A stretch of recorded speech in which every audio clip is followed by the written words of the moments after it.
Bueno, seguimos un poco estudiando lo que es la física, ¿no? Empezando desde los inicios, ¿no? Que sería la naturaleza misma de la física. Nosotros usualmente estamos rodeados de fenómenos físicos que forman parte de nuestra vida cotidiana. Por ejemplo, cuando hacemos un avioncito de papel, se puede fijar en la gráfica, usualmente tiene una configuración, pero no tendría los mismos resultados de vuelo o de aerodinámica si ese papelito pues estuviera hecho lámina, ¿no es cierto? Lo que hacemos para que se comporte de otra forma es doblarlo, ¿no? Doblarlo y hacer una forma de avioncito, y eso hace que este objeto, o sea, tenga un comportamiento diferente, ¿no? En cuanto al rozamiento del aire, en cuanto a su configuración, ha hecho que la arquitectura de este avión, que en un principio es un juguete, tenga un comportamiento diferente a lo que fuese una lámina de papel simplemente, ¿no? Por ejemplo, cuando caen los frutos, ¿no? Podemos mirar ahí esa manzana, ¿no? Clásico de la física que cae por efecto de la gravedad. O hay el efecto de capilaridad, por ejemplo, como el agua o la savia sube a las ramas más altas de un árbol, ¿no? Hasta la punta de la hoja más alta que hay. El árbol no tiene ningún tipo de bomba, ningún tipo de motor que haga que suba el agua, ¿no? Pero existe este fenómeno de capilaridad que hace que suba el agua, ¿no? Son efectos que están ahí presentes en la naturaleza, que forman parte de nuestra vida, y pues la física los trata de explicar, ¿no? Muy bien, hubieron pues hace mucho tiempo pensadores griegos que hablaban sobre o trataban de explicar lo que pasaba en la naturaleza, ¿no? Como Aristóteles, como Arquímedes, ¿no? Realmente Arquímedes, este gran científico recordado por sus palabras eureka, ¿no? Quien formuló postulados y conceptos que nos sirven hasta la actualidad, ¿no? Famoso inventor de estas máquinas simples. Luego, pues, una etapa un poco más contemporánea que sería Galileo y Newton, ¿no? Que ellos ya prácticamente, eh, basados en cuestiones matemáticas, ya comenzaron a formular sus teorías, ¿no? Y un grupo de grandes pensadores como Faraday, como Einstein, como Feynman, como eh, todos estos científicos que realmente a la vida actual pues nos han dado muchísimo valor, le han dado muchísimo valor a la ciencia, ¿no? Luego de conocer un poquito la física, es interesante basarnos en algunas cosas, ¿no? Como magnitudes y medidas. ¿Por qué medimos? Ustedes pueden observar ese dibujito en blanco ahí. Si no hubiera las medidas, pues estuviéramos perdidos, ¿no? No tuviéramos qué referencia. Por ejemplo, un, un ingeniero químico o un laboratorista, pues si no tuviera las medidas, ¿no? De pronto no supiera qué medidas poner en sus equipos, en sus matraces, en sus tubos de ensayo, ¿no es cierto? O un ingeniero, ¿no? No tuviera pues una regla para medir, no supiera cómo hacer sus elementos estructurales, o un arquitecto, ¿no? O un doctor, ¿no? Cuando mide a los niños, ¿no? Tuviera un base de referencia para ver cómo está su crecimiento.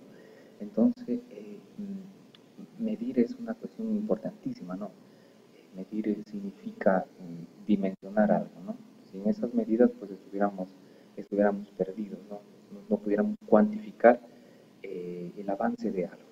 Uh -huh. Existen tres medidas fundamentales que son la longitud, el tiempo y la masa, ¿no? La longitud pues es aquella cantidad que nos permite medir las dimensiones en el espacio, ¿no? La masa pues nos describe la cantidad de materia, que usualmente la hacemos en kilogramos, y el tiempo pues es aquel concepto un poco más ambiguo a veces de contestar, ¿no? Pero usualmente se conoce como el flujo de sucesos hacia adelante, ¿no? No podemos decir, voy a regresar este momento al día de ayer, ¿no? Es algo absurdo llamar eso, ¿no? Pero siempre el tiempo está en ese proceso de ir hacia adelante, ¿no?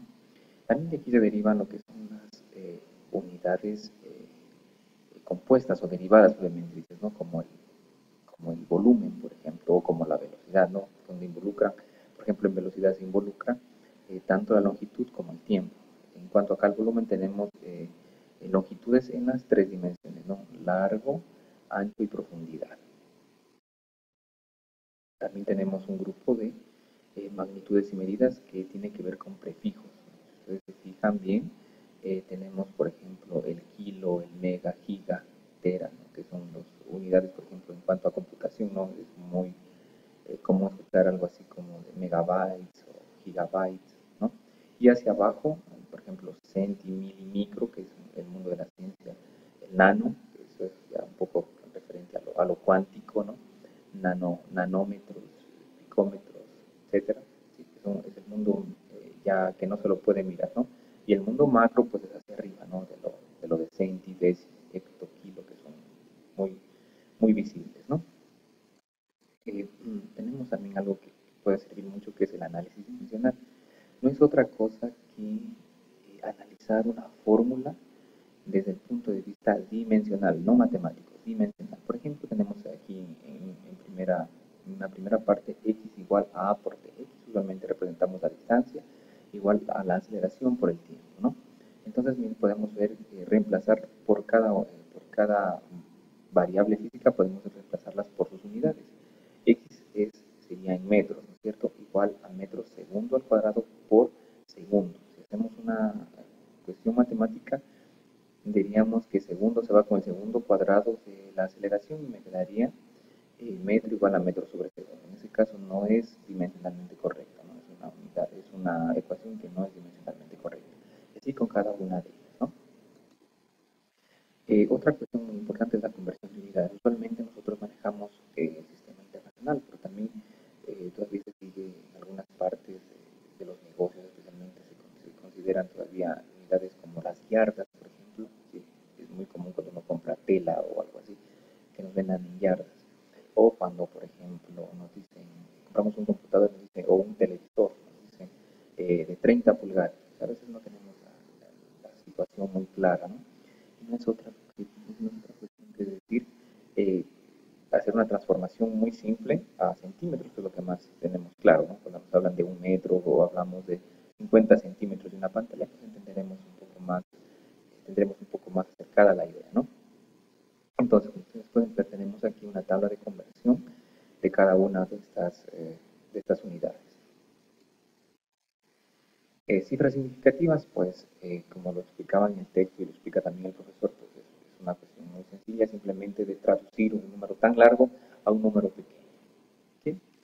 Eso sería básicamente lo que abordaría esta temática, pues, y espero volvernos a encontrar en una próxima ocasión.